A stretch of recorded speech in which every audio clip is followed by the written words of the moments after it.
অনেকদিন বাসায় থাকার পরে চলে যাচ্ছি আজকে মাদ্রাসায়। আমাদের ট্রেনটা ছিল আজকে সন্ধ্যা 7টায়। চুয়াডাঙ্গাতে আমাদের যা যা কাজ ছিল সবকিছু কাজ করে তাড়াতাড়ি করে চলে আসলাম স্টেশনে। গাইস, ট্রেনে আজকের মতো মজা আর কখনই হয়নি। হে গাইস, আসসালামু আলাইকুম। কি অবস্থা সবার? কেমন আছেন সবাই? আশা করছি অনেক বেশি ভালো আছেন সবাই। আবারও সবাইকে স্বাগতম করতেছি আমার নিউ একটি ব্লগে। তো আজকে আমি বাড়ি থেকে বের হয়ে পড়লাম মাদ্রাসায় যাওয়ার উদ্দেশ্যে। প্রথমেই বাড়ি থেকে বের হয়ে একটা গাড়িতে উঠে পড়লাম। গাইস, আজকে আমি যে ট্রেনে মাদ্রাসায় যাবো ওটা হলো সন্ধ্যা 7টায়। আমি বাড়ি থেকে বের হয়ে পড়ছিলাম এই 6টা 10-এর দিকে। ভাবছি চুয়াডাঙ্গাতে আমার এই আধা ঘন্টার মতো কাজ আছে, ওটা সেরে মেরে একবারই যাবো। তাই আর কি এখন আর স্টেশনে যাইনি, একবারে কাজটা সেরে যাবো। দেন আমি এখন আসলাম বড় বাজারে। আমার একটা ফ্রেন্ড নাকি সিট নিবে পাঞ্জাবির। এখন দেখছি ওর একটা হোয়াইট কালারের সিট পছন্দ হয়েছে, তো ওটাই নিয়ে নিছে। গাইস, মাদ্রাসায় আমি আর ওই যাইতেছি আজকে। দেন আমাদের সিট মিট কেনা তো শেষ, এখন দোকানের বিলটা পে করে চলে যাবো বলতে এখন জামাটা বানাইতে দিতে হবে। তাই আর কি টেলার্সে যাওয়ার জন্য একটা গাড়িতে উঠে বললাম। আর গাইস, এই ভিডিওটা কিছুদিন আগের ভিডিও, সময় সুযোগের কারণে এডিট করে আপলোড দিতে পারিনি। তাই আর কি অনেকদিন পরে আজকে দিচ্ছি। তো যাই হোক, তো আমরা সিটটা নিয়ে ভাই টেলার্সে চলে আসি। উনি বলছে ঈদের আগে নাকি কোনো অর্ডারে নেবে না, যদিও নেয় তাও সেটা ঈদের পরে ছাড়া দিবে না। তো ওনাকে অনেকবারই বললাম ভাই নেন,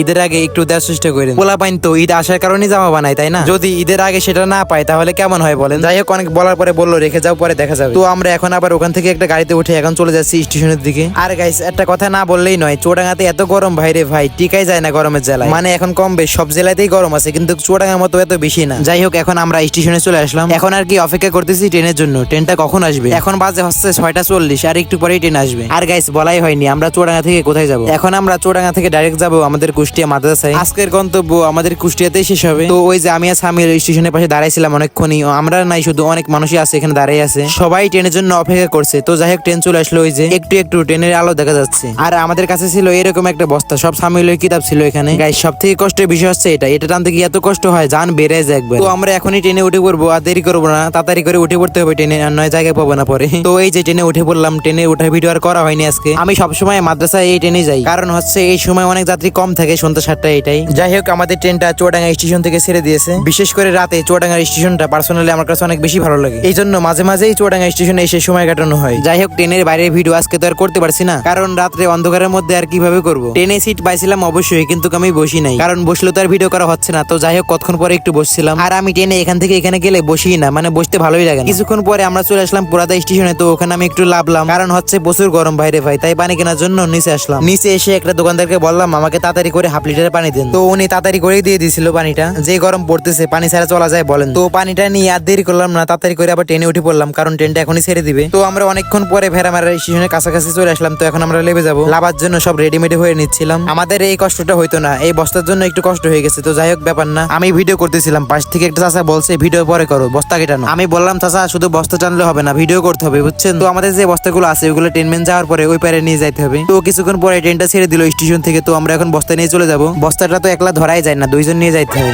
এখন আমরা এখান থেকে একটা সিএনজিতে উঠে চলে যাবো একবারে মাদ্রাসায়। তো সবাই ভালো থাকবেন। আজকের ভিডিওটা এই পর্যন্তই, দেখা হবে পরবর্তী ভিডিওতে। আসসালামু আলাইকুম।